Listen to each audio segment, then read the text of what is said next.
Think all airplane seats are the same? You might be surprised. When you book a flight, it's easy to assume that every seat in your class is created equal. After all, they all look pretty similar at first glance, right? But beneath the surface, there's a surprising amount of variation that can significantly impact your flying experience. From legroom and recline to proximity to the lavatory and even the presence of a window, the nuances of airplane seating can make or break your journey. So, before you settle for just any seat, let's dive into the world of airplane seat selection and uncover the secrets to finding the perfect spot for your next flight. Think again. The reality is that airplane seats come in a wide array of configurations, each with its own set of pros and cons. Some seats offer extra legroom while others are cramped and uncomfortable, some recline generously while others are fixed in an upright position, and some are located in prime spots near the front of the cabin while others are relegated to the back, where the ride can be bumpier and the noise level higher. Understanding these variations is the first step to making an informed seat selection. There's a world of difference, a vast spectrum of comfort and convenience that separates the best seats from the worst. Imagine settling into a seat with ample legroom, a fully functional recline, and a stunning view out the window. Now, picture yourself crammed into a middle seat with limited legroom, a broken recline, and the constant jostling of your fellow passengers. The difference is night and day, and it can have a profound impact on your overall travel experience. And I'll show you. I'm about to reveal the secrets to navigating the often confusing world of airplane seat selection. With a little knowledge and a few strategic moves, you can transform your next flight from a cramped and uncomfortable ordeal into a relaxing and enjoyable experience. How to find the best one?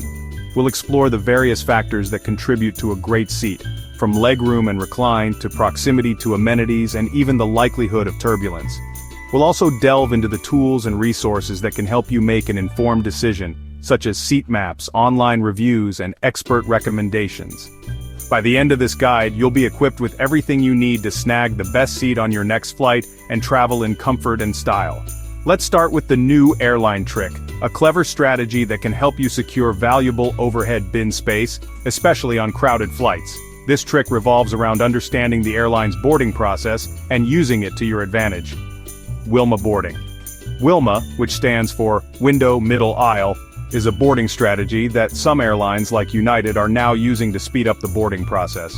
The idea is to board passengers in a specific order that minimizes the amount of time spent waiting in the aisle. On airlines like United, understanding this boarding process can be a game changer. It allows you to anticipate when your group will be called and position yourself accordingly. Aisle seat folks actually board last, which means that passengers with window and middle seats board before those with aisle seats.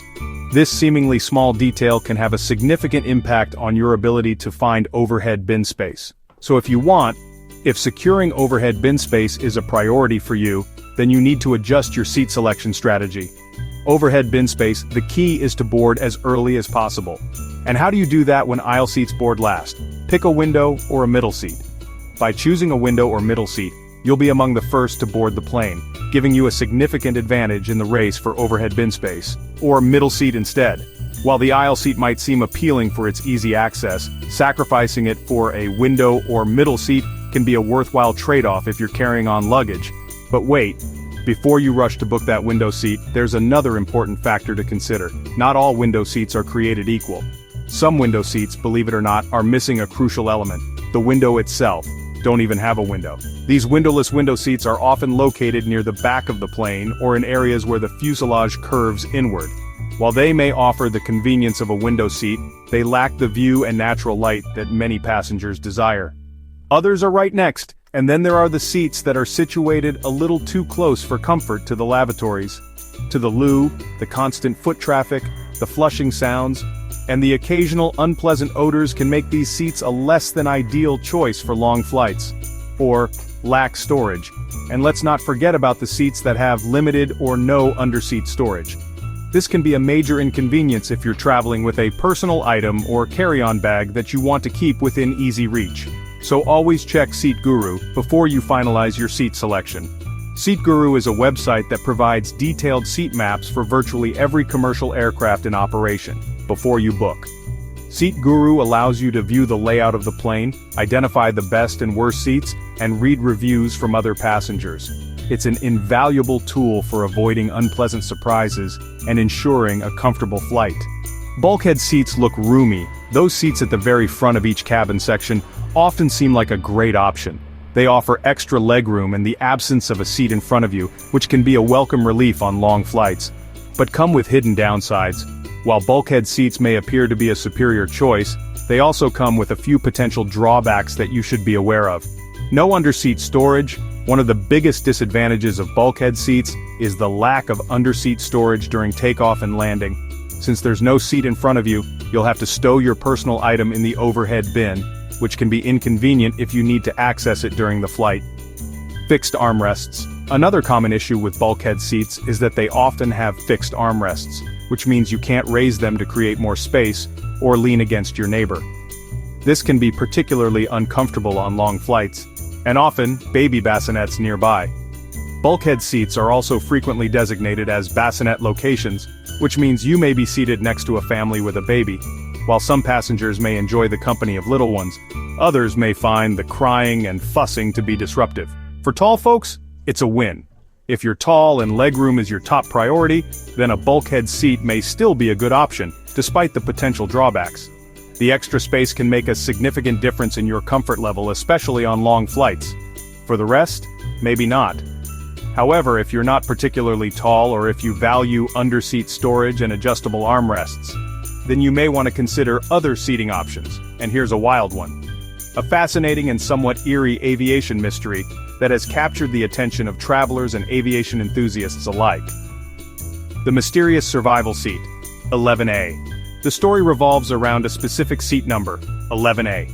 This particular seat has gained notoriety for its alleged connection to survival in two separate aviation accidents. Twice in aviation history, in two unrelated plane crashes, the passenger sitting in seat 11A was the sole survivor. This remarkable coincidence has led to speculation and intrigue, with some people even considering seat 11A to be a lucky seat. It's been the only, while the odds of surviving a plane crash are incredibly slim, the fact that seat 11A has been associated with survival in two separate incidents is undeniably intriguing. Survivor's spot. Whether it's pure coincidence or something more, the story of seat 11A serves as a reminder of the unpredictable nature of air travel and the importance of safety precautions. Coincidence? Maybe it's important to remember that correlation does not equal causation. The fact that seat 11A has been associated with survival in two separate incidents doesn't necessarily mean that it's a safer seat than any other. But it's usually over the wing. In both instances, seat 11A was located over the wing, which is generally considered to be one of the stronger parts of the aircraft. This may have played a role in the survival of the passengers in those seats, near the exits. Additionally, seats near the exits tend to have higher survival rates in the event of a crash, as they allow passengers to evacuate the aircraft more quickly. Quick tips. Let's move on to some practical tips that can help you make the most of your next flight regardless of where you're seated. Middle seats get both armrests. This is an unwritten rule of air travel etiquette. If you're stuck in a middle seat, you're entitled to both armrests as compensation for your less-than-ideal location. Avoid the last row, if possible. Seats in the last row of the plane often have limited recline, are located near the lavatories, and tend to be noisier due to the proximity of the engines and galley. Unless you love noise, some people might not mind the extra noise or the lack of recline, but for most passengers, the last row is best avoided. And no recline. The inability to recline your seat can make a long flight feel even longer and more uncomfortable. And if you're looking for a peaceful and quiet flight, there are certain areas of the plane that tend to be less turbulent and noisy. A quiet ride, one of the best ways to minimize turbulence is to choose a seat over the wings. Sit over the wings. This area of the plane is closest to the center of gravity, which means it experiences less movement during turbulence. Less turbulence. So the next time you book a flight, remember these tips and tricks to find the best seat for your needs and preferences. Got your own seat hack? We'd love to hear about it. Sharing your tips and tricks can help other travelers make the most of their flying experiences. Drop it in the comments below. Your insights could be invaluable to someone else planning their next trip. And don't forget to subscribe to our channel for more travel tips, tricks, and insights. We're constantly sharing new content to help you travel smarter and more comfortably. For more flying secrets, we're committed to providing you with the information you need to make informed decisions about your travel plans and to ensure that your flights are as enjoyable as possible. Safe travels.